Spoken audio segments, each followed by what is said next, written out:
up, everybody? Welcome back to Marvel Monday. We're jumping into Phase 4. The Multiverse Saga, I think. Technically.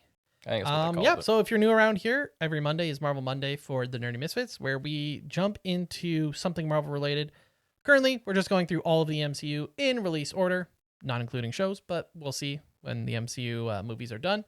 And yeah, we're finally starting Phase 4. Last week was the end of Phase 3 with Spider-Man, and before that was Endgame. You guys should check those episodes out if you have not already. And also, we have a podcast every Wednesday, and if, you like nerdy content, then you should check that out. Make sure to hit subscribe, ring that bell. We're trying to hit 1,000 subs before the end of the year. Okay, into the movie, man. Give us the stats. Black Widow. IMDb gave it a 6.6 out of 10. Yikes. Rotten Tomatoes, 79% for the critics, 91% for the audience. Probably one of the biggest differences we've seen in a while. Budget, $288.5 million. Box office, only $379.8 million. So it made very little profit. Asterisk. Pandemic. Yeah, deserves an asterisk. Yes. Like, you can't just say it didn't make a lot of money and not mention I was getting to that. Studios, obviously, Marvel. Director was Kate Shortland. Release date was June 29, 2021 worldwide, and July 9th in 2021 for the U.S., with the first ever Disney Plus premiere access. Because of the giant pandemic, a lot of people weren't going to the movies. That's why the box office isn't that high. So Disney Plus introduces, like, you pay $40, you could watch the movie early. Yep. Sorry to give anyone PTSD. If you had a rough time during COVID, but yeah, that's just how it's been.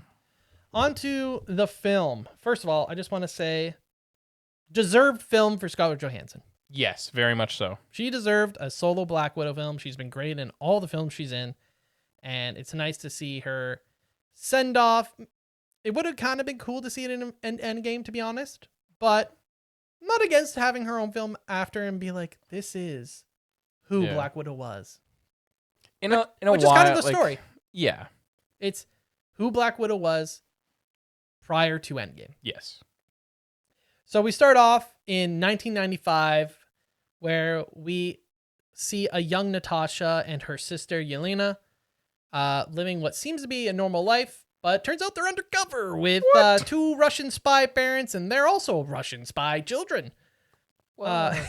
Spoiler. And that's Alexei and Melina.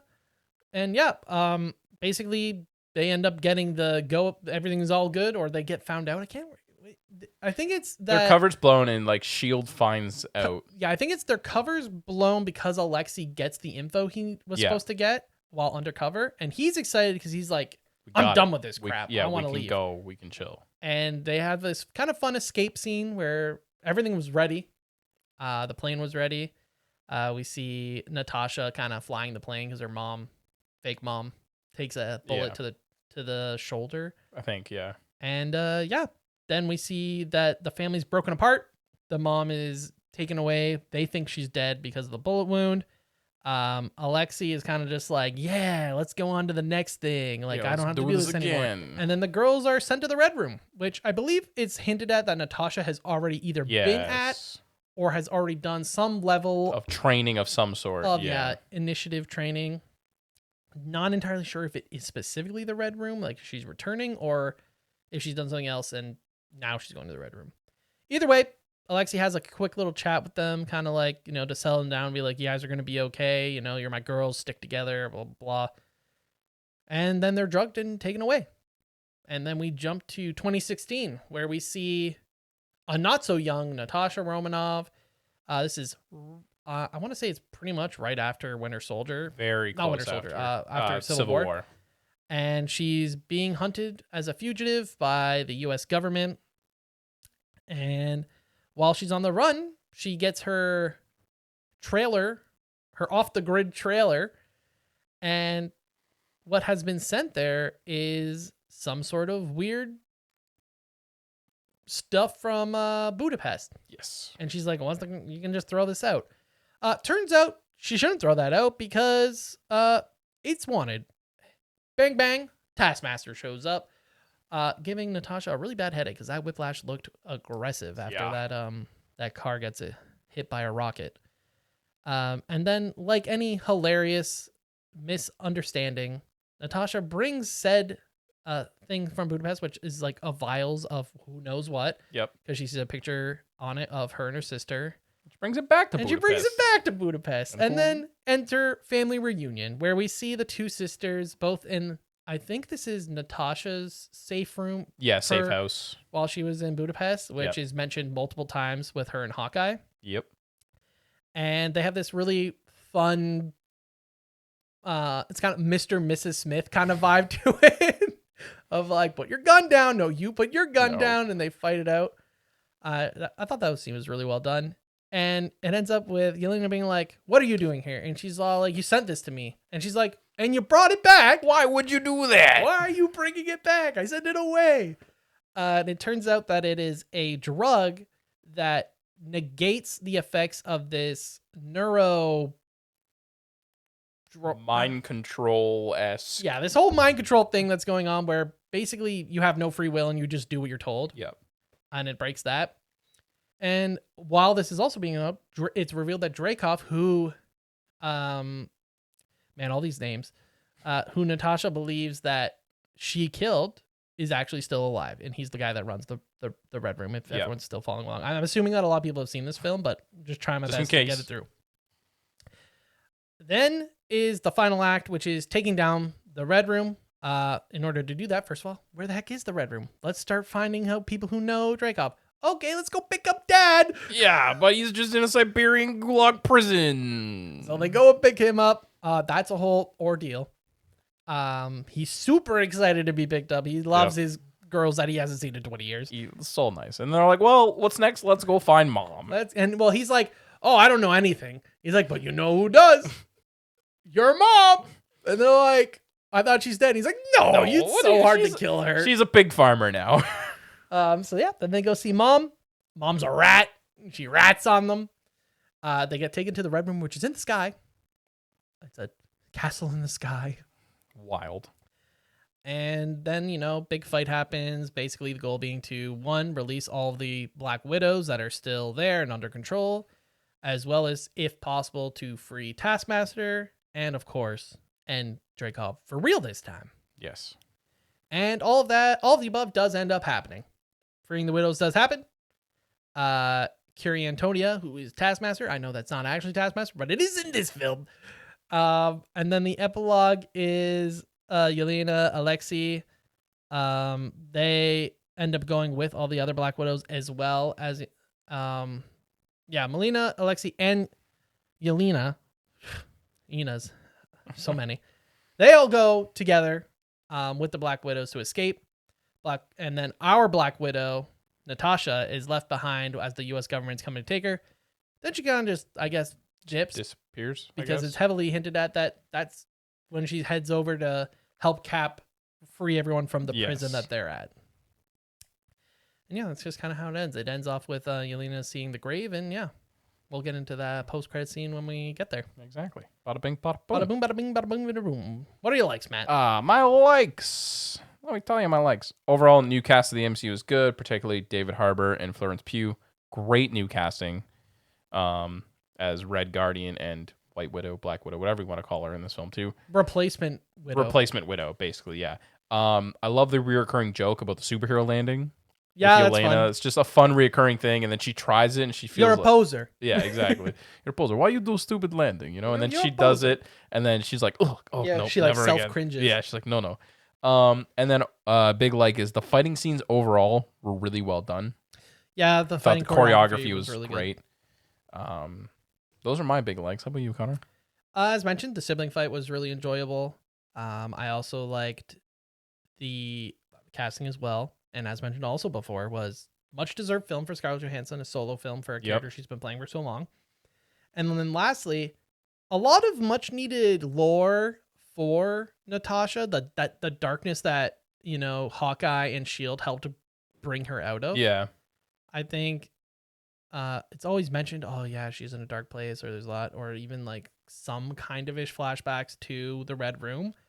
But you get a lot more of it, and it's a lot heavier feeling in this film, which is good. Yep. And makes you appreciate where she came from. As for dislikes, I feel like this one's pretty easy. Taskmaster is not very Taskmaster-like. Could have been so much better, like story-wise, the design, like In the comics, Taskmaster has such a unique design. He's never like a top tier villain, but he's always a pain in the butt when he shows He's up. reoccurring enough that you're like, this guy again, like, And it's always funny. It would have been more fun to have him show up not in an Avengers film, but a film similar to like Winter Soldier or Civil War, where there's a few more so you can heroes. duplicate. So you can see him fight the Black Widow, and then he fights Spider-Man, but he's copying Spider-Man. Then he's fighting Cap, and he's copying Cap, and you're like, hold up. I will say a good moment is seeing Taskmaster watching all the game footage, basically. Yeah. And like mimicking, like we do see Taskmaster like show off with claws, like Black Panther did in Civil War. Yeah. So like there's some nods to who Taskmaster really is in the comics, but like design wise and just the story is completely different. It's just, yeah. And then I also have down that Dreykov's goal is just a bit weak. World domination, really? Classic cliche. Come on. Been there, done that. It's so funny because this man has a castle in the sky, probably God knows how much money. Yep. But he can't go just down to earth and actually spend it or exist because he's supposed to be a dead guy. So what is he really doing? And then he's just like, I'm a world domination. Yep. And it's like, okay. Yeah. Let my Black Widows. Any other dislikes? My nitpick obviously is just slow motion. There's certain moments in slow motion for this film where I'm just like, don't know why they had it there. Obviously sometimes to build tension, but overall, like the film was good in that regard, but there was just two moments that kind of stuck out. Both in the prison scene where like Red Guardian pushes the door down, he starts running, and then randomly his running goes to slow motion, but nothing else around him is happening. I feel like that's more to show off that he's not fast. Yeah, I guess. To really lean in that he's just an old man nowadays. Yeah, it's like he let himself go. Yeah. He's in prison. I mean, exactly. Favorite moments. Favorite moment? Just the Red Guardian. I think he's great. He's so funny. He's like not serious at all about anything. Yep. And just that dynamic with the cast is just so funny where they save him and his first thing is like talking about Captain America. Yeah, he's like, does he talk about me? And then Natasha's response is just like, we do all like first time seeing you in 20 years, we break you out of prison, and the first thing you say is like about you. Yeah. So he just doesn't take anything seriously. Agreed. And he's just very enjoyable. I really like his great casting, great delivery. So yeah, that'd be my favorite. Fair enough. Both my favorite moments are both Red Guardians. One is a continuation of that scene because he starts hugging them and he's like so proud that they're basically like murderers. And he's like, you guys are you're killing, you're an Avenger, you're an assassin. This is amazing. Yeah, he's like, yeah, you're one of the like best graduates from the program, and you're an Avenger. Like, and he's crazy. Like, and you are the youngest, like the greatest youngest assassin. It's so good. And then later on in the Red Room when Red Guardian's like trying to apologize to Black Widow and he's going to his earpiece, does this whole mini monologue, and then the mom goes, you don't have an earpiece. He's like, why don't I have an earpiece? Not just that, he gives his monologue because he thinks he's next to Natasha. Yeah. And he's like apologizing to her, but it's not Natasha. It's so good. The mom. Such a good scene. And yeah, you know what he got to say is what he wanted to say. Exactly. He got good practice. It's true. Importance to the overall story of the MCU fills in blanks for what Black Widow was doing post-Civil War, pre-Infinity War. We get Red Guardian, Yelena, Taskmaster. And that's kind of it, really. Just kind of sets up where she was, what was going on around that time.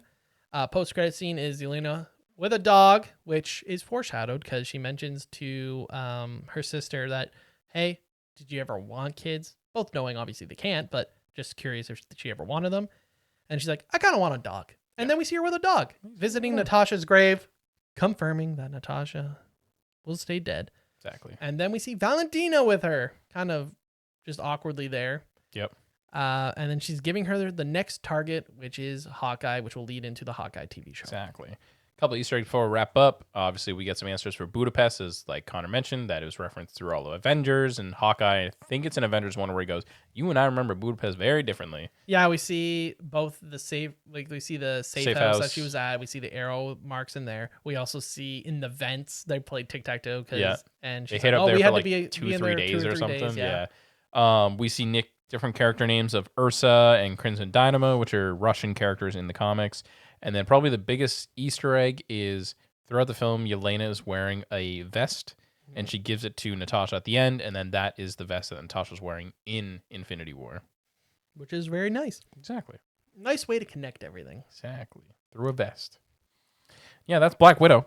That's Black Widow. And tune in next week. Actually, I guess we should give it a rating. 8 out of 10. I gave it a 7.5 out of 10. 8 out of 10. Tune in next week as we truly push ourselves away now from the Infinity Saga and we jump into Shang-Chi. Legend of the Ten Rings, whatever it's called. And yeah, I'm sure that'll be fun. I think that'll be... I'm excited. I'm hoping it... experience. I haven't seen it since it came out, so I'm excited to get back to it. There you go. And don't forget to, once again, check out our podcast. It comes out in a couple days. See you then. Bye.